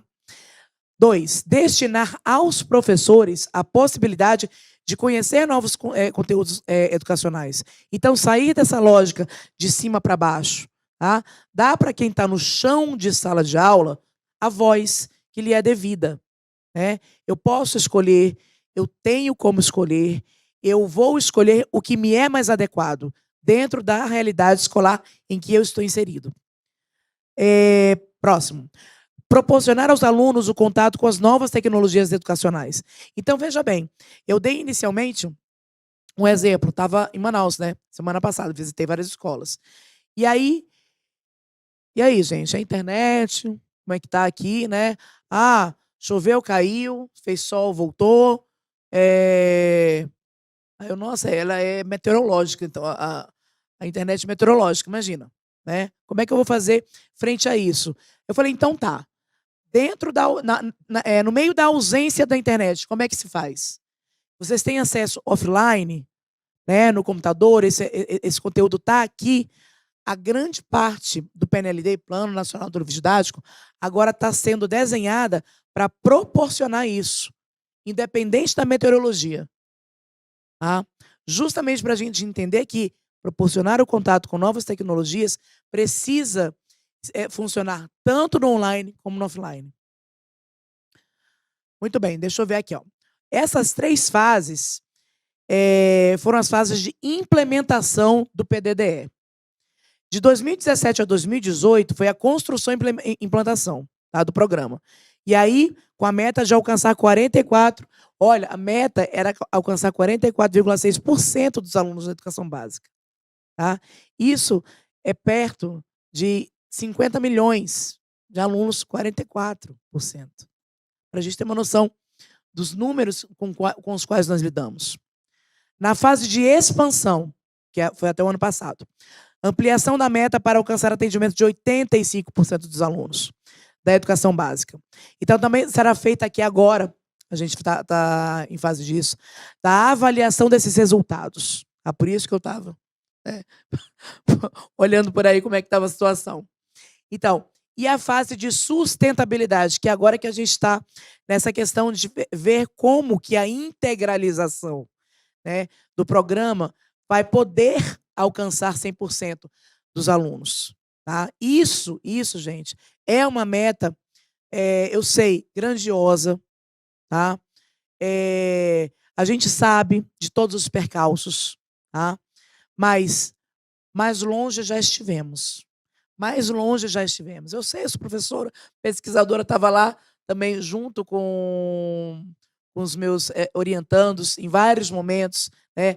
Fomos às regiões de fronteira, né? E eu gosto de falar muito isso, que quando eu vou pessoalmente. Então, eu fui às regiões de fronteira de norte a sul para ver quais eram os desafios que nós tínhamos, tá?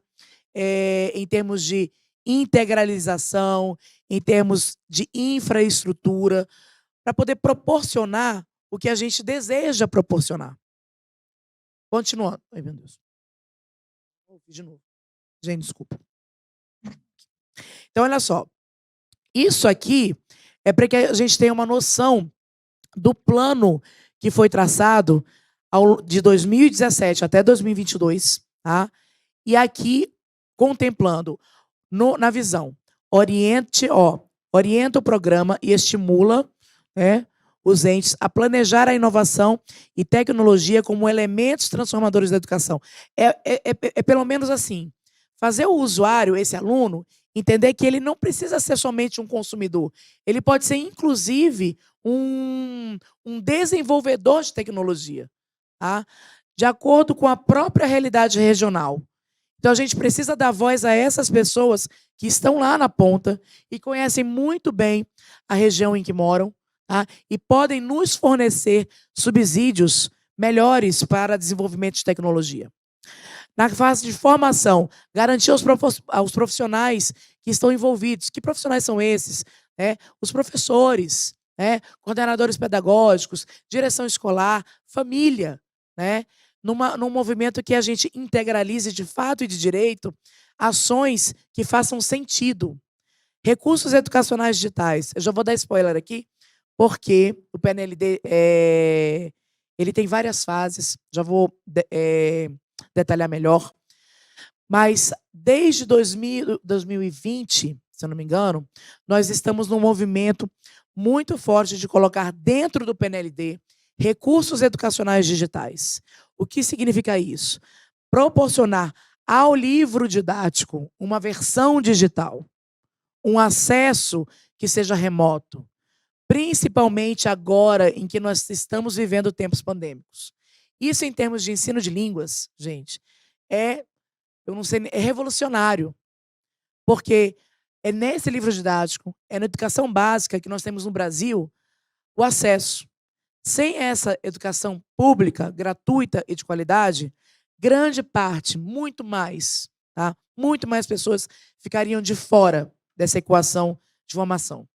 Tá? Então, a gente tem que pensar no alcance que é a escola pública, no alcance que é a educação pública, para, inclusive, o letramento linguístico.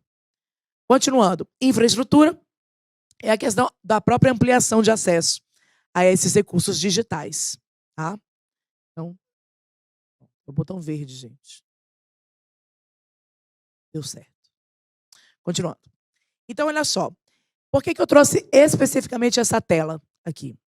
Porque todos perguntam para mim como é que são escolhidos os livros didáticos. Como é que ele chega na escola, a gente que manda, o professor não tem participação nenhuma, como é que funciona isso? né? Então, quer dizer assim, poxa, nem no inglês, nem no português, a gente tem no Enem, para quem não sabe, provavelmente a maior parte saiba, o Enem, os vestibulares, os programas de avaliação seriada ao redor do país, todos eles têm como opção de língua estrangeira ou o inglês ou o espanhol. Então, esse estudante, que quer ir para a universidade, ele vai ter de optar por uma língua estrangeira, ou o espanhol ou o inglês. Onde? Onde que esse estudante de escola pública vai ter acesso a esse conhecimento linguístico? É na escola pública. É lá. Tá? E aí o livro didático entra, mais uma vez, tá? Na berlinda. A importância dele. Então, os materiais distribuídos pelo MEC, as escolas públicas de educação básica do país, são escolhidos pelas escolas, desde que inscritos no PNLD e aprovados em avaliações pedagógicas coordenadas pelo MEC, e que conta com a participação de comissões técnicas específicas, integrada por especialistas das diferentes áreas do conhecimento correlatas, cuja vigência corresponderá ao ciclo. Então, por exemplo, de onde nós tiramos esses avaliadores? Das instituições públicas que indicam. Então, nós pedimos instituições públicas, indiquem professores avaliadores das respectivas áreas. Então, elas nos indicam. Então, os atores públicos estão envolvidos desde a base até o ministério. Tá? Então, as obras são escritas pelas editoras, né? E elas são escritas conforme critérios estabelecidos em edital. Que critérios são esses? Mais uma vez, estabelecidos por educadores, professores especialistas nas suas áreas. Então, o que eu estou querendo dizer com isso? Tá? Que o guia do PNLD, o próprio livro didático, ele nasce de escolhas, e escolhas democráticas, em que agentes públicos estão envolvidos. Então, não é, em nenhuma maneira, uma decisão unilateral. E nem poderia ser, né? Uma vez que a gente está falando de um coletivo que tenta buscar esse acesso, que tenta proporcionar esse acesso. Peraí, vou passar aqui, gente, adiante. Eu acho. Olha, colega, eu devia ter deixado você passar minhas coisas, entendeu? Isso, acabou. Tá? Então, deixa eu voltar aqui, ó, para minha fala.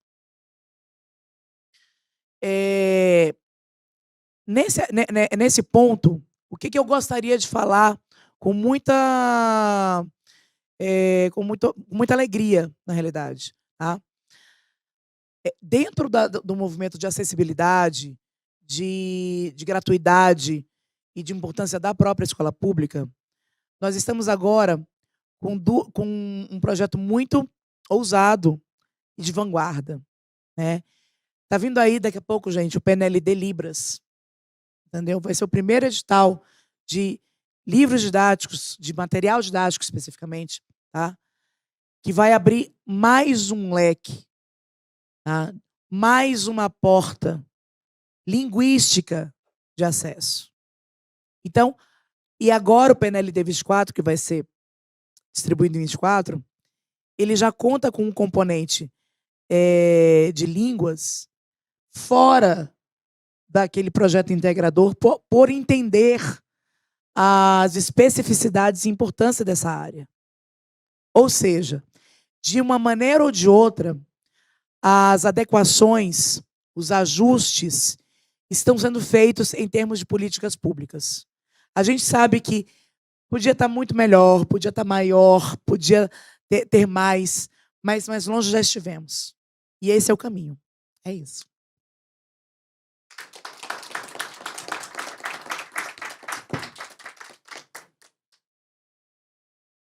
Muito obrigado, Janaína. Nós já ultrapassamos a hora que nos concederam para a nossa mesa redonda, então eu vou pedir-te muita desculpa, esperando que tu entendas, e vamos ter de passar imediatamente para a próxima oradora. Estou certo que muitas perguntas chegarão para ti, através do canal do YouTube e das pessoas que nos estão a ver remotamente, e haverá oportunidade para essa interação. Então, avançando, porque já estamos fora do nosso tempo até para a próxima oradora, é com grande prazer que eu apresento a Olga Juan Lázaro. Ela é responsável da Unidade de Tecnologias Aplicadas e Projetos Académicos no Instituto Cervantes, de Espanha. Faz a coordenação académica dos cursos de espanhol online para multidispositivos, onde há uma combinação das modalidades, de diferentes modalidades e de aprendizagem com as tecnologias de informação e comunicação, presenciais, semipresenciais e à distância.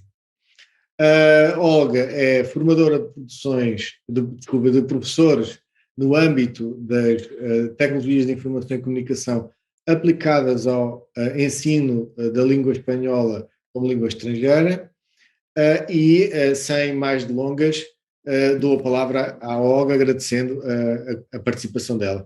Olga, a fala é tua. Gracias, Antonio, y muchas gracias a los organizadores de esta Conferencia Internacional de las Lenguas Portuguesa y Española. Nacional das Línguas Portuguesa e Espanhola, pelo convite para participar, falando de tecnologias Bien, para aplicadas. comenzar, quería Para contextualizar começar, en el ámbito educativo, eu la gostaria de tecnología dizer es que a tecnologia uno de no los pilares de la ambiente transformación digital, educacional junto con los cambios é um dos metodológicos de la mano desafios de las para a denominadas formação pedagogías emergentes digital, o pedagogías vegetales. Estoy totalmente de junto com as acuerdo con pedagogias Janaína, digitais, que eu todo lo que acaba de concordo com a exponer y en los Janaína, pasos complejos sobre que os passos implica completos todo que são este cambio exigidos para tecnológico essa mudança para la educación. tecnológica e para a Pero también educação. creo que estamos Mas en eu este acho que coste também de estamos neste oportunidad en el custo que de tenemos que retarnos oportunidades, como profesionales y como devemos sociedad. aqui nos desafiar como profissionais e como sociedade. Temos aqui plurilinguismo, interculturalidade, temos uma diversidade com uma pluralidade muito grande de perfis entre estudantes, com uma ampla faixa de idades, temos pessoas com habilidades muito sofisticadas, com conhecimentos prévios de grande espectro, temos conhecimentos digitais e com pessoas que superam em muitos conhecimentos, e temos muitos referentes. Então, nesse cenário, temos ferramentas, serviços digitais, e temos que ver como funcionam isso, como implementar a educação, e também é importante, ou pelo menos eu acho muito esclarecedor, que os programas de formação dos quais eu participo e os seminários com estudantes de outras universidades, eu acho muito bom conhecer e aprofundar o conhecimento comum para a sociedade. Então, para isso, nós temos o ISTER, a Unesco, temos outros instrumentos, temos os marcos de instituições educativas de competência no Marco Comum Europeu, e também temos outros que foram comentados pela colega. Então, tudo isso vai ajudar a estabelecer responsabilidades e também entender como entrar com o bisturi e conhecer bem essas questões, como estabelecer os papéis que são para o professor, para a equipe docente, para a instituição e para o aluno. Que papéis novos temos? Na Espanha, nós estamos fazendo um esforço importante no INTER, o Instituto Nacional de Tecnologia e Formação de Professorado do Ministério da Educação, e em todos os países nós temos universidades que estão trabalhando e que são referência, como, por exemplo, a Eduteca da Colômbia ou o Observatório Tecnológico de Monterrey. Então, temos essas referentes aos quais podemos apelar. Então, a educação tem um âmbito muito amplo. Eu vou me aproximar, eu vou fazer 3 aproximações e vou falar dos tipos de tecnologias que podem ajudar a melhorar este ecossistema de aprendizagem digital. Por um lado, eu vou falar do desenho do material digital didático, que foi referido pela Janaína. A instituição, o docente e o aluno muda o seu papel. Ele é também criador e curador. Nós somos também curadores desses materiais que existem em diferentes formatos, e essa instituição nos permite também ampliar o patrimônio digital e acadêmico das instituições E os estudantes e professores também podem ampliar o seu perfil digital, como trabalhar o perfil acadêmico, digital e profissional e apresentar esse perfil na rede.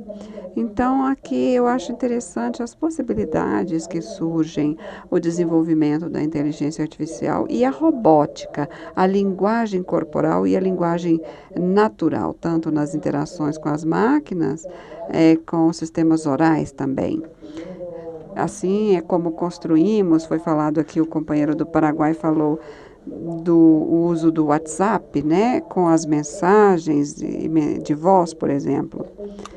Essa é uma aplicação que trabalha com interações orais comunicativas. Para nós, a aprendizagem de línguas é uma parte interessante e importante que deve ser explorada na internet, em diferentes cenários, e também como automatizar a experiência dessa curadoria de conteúdos, como trabalhar nessa recuperação das informações e nessa classificação para que ela nos seja útil. É muito importante a integração, então, no desenho de conteúdos a partir de múltiplos formatos.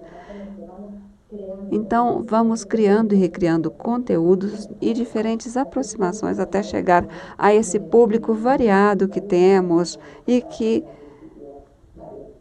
foi comentado pelo Mário.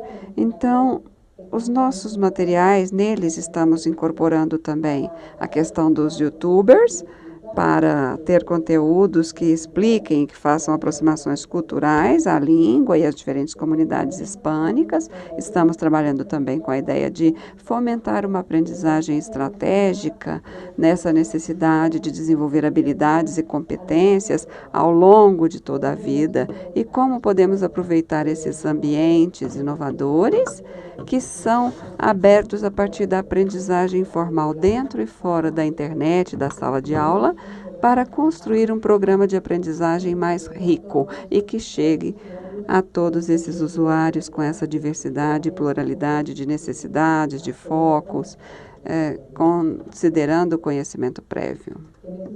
Nesse sentido, eu gostaria de citar a Mariana Maio, da Universidade Argentina.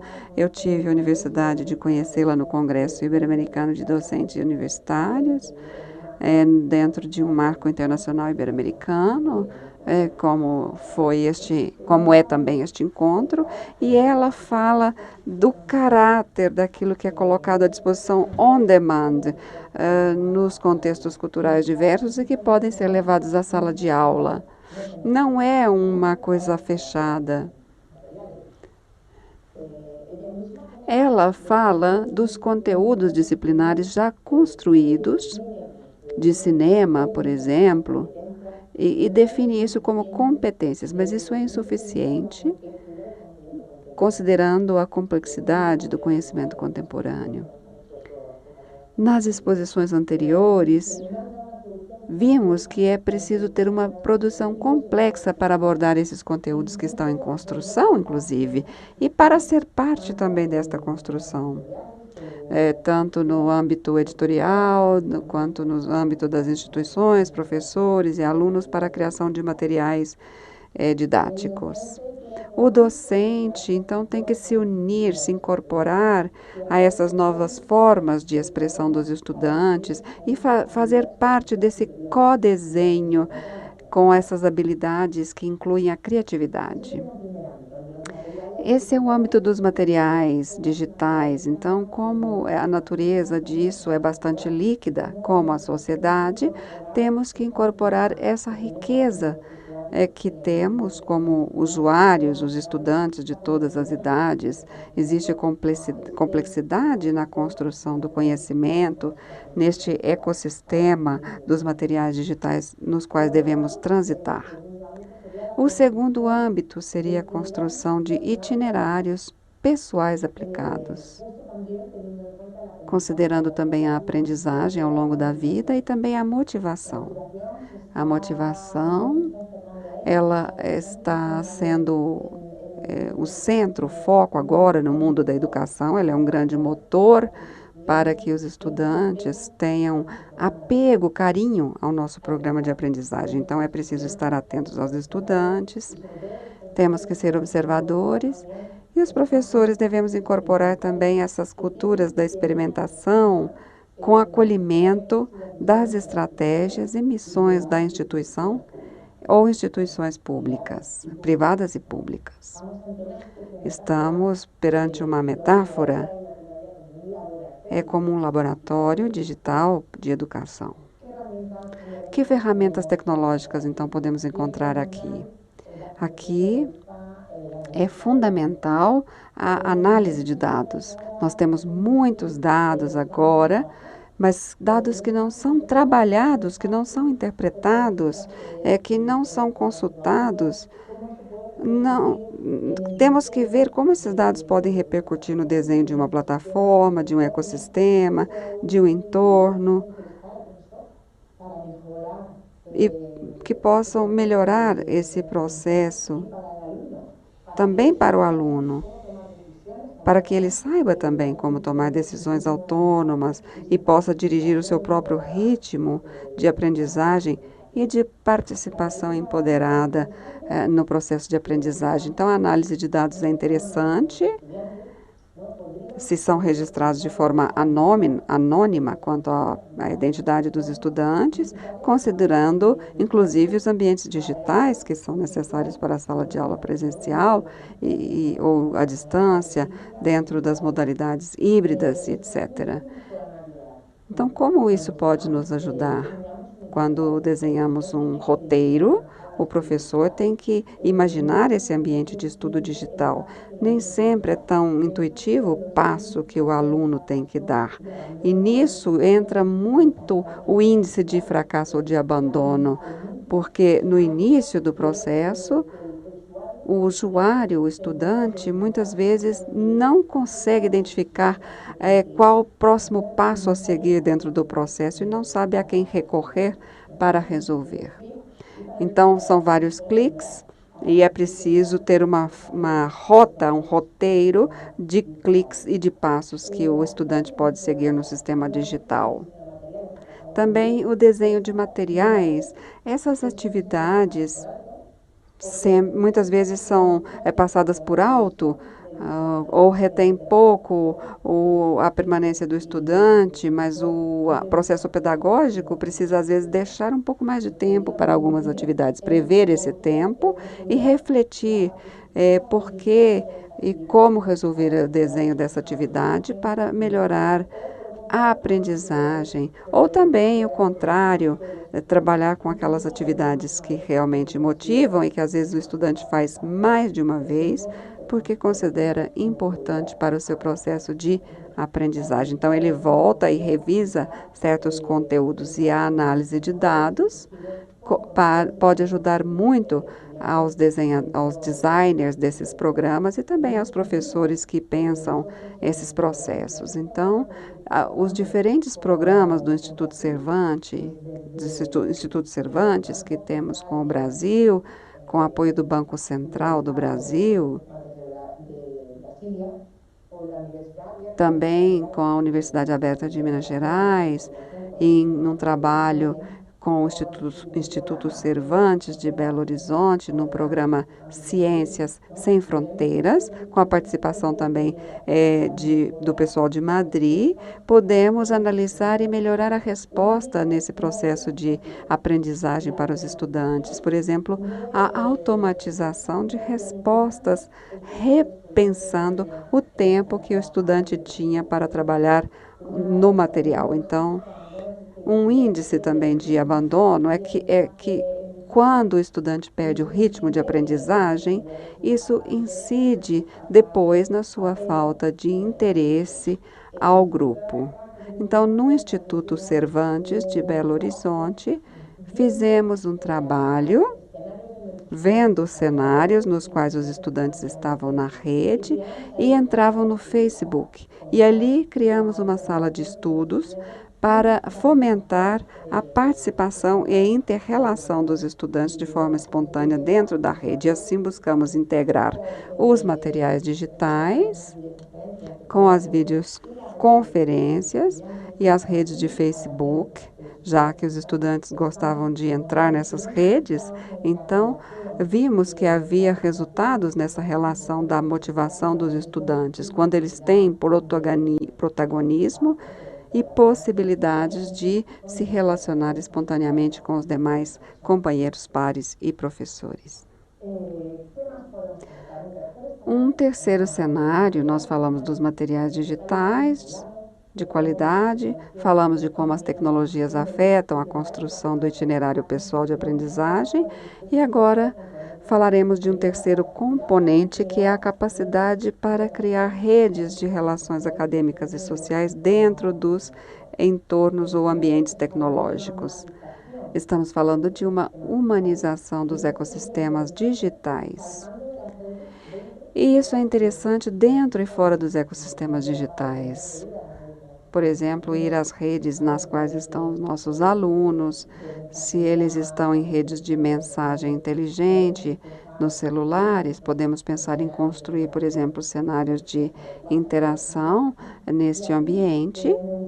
E aqui eu gostaria de acrescentar e lembrar das palavras do professor Adécio, um professor pesquisador muito conhecido no âmbito ibero-americano. Ele fala dessa exploração e de fomentar as relações interpessoais nas redes que criamos nos nossos ecossistemas. Isso mitigaria o problema do abandono aos estudos. Mariana Maio também fala de como o desenho da prática do ensino e a experiência de aprendizagem contemporânea não pode ser uma iniciativa individual.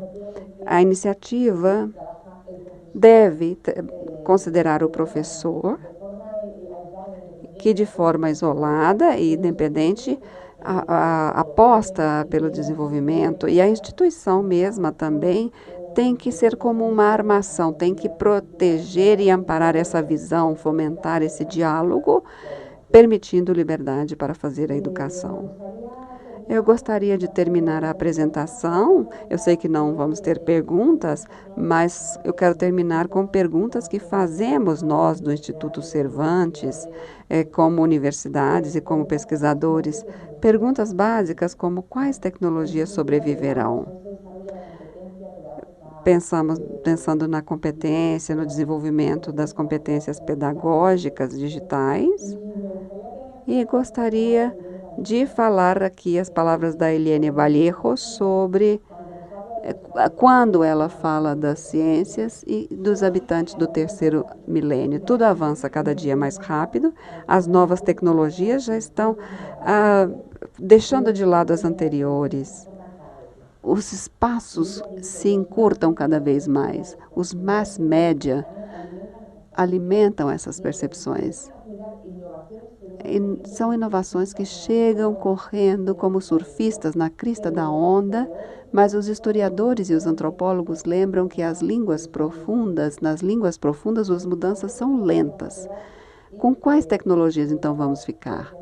E também essa ideia de que devemos reforçar essas metodologias, esse foco pedagógico que aproveita dos avanços tecnológicos, das ferramentas, dos serviços, das análises de dados, da inteligência artificial, e temos que processar tudo isso e ver como isso se volta para os sistemas educacionais digitais. Então, como podemos aproveitar de tudo isto para as equipes docentes, para a instituição?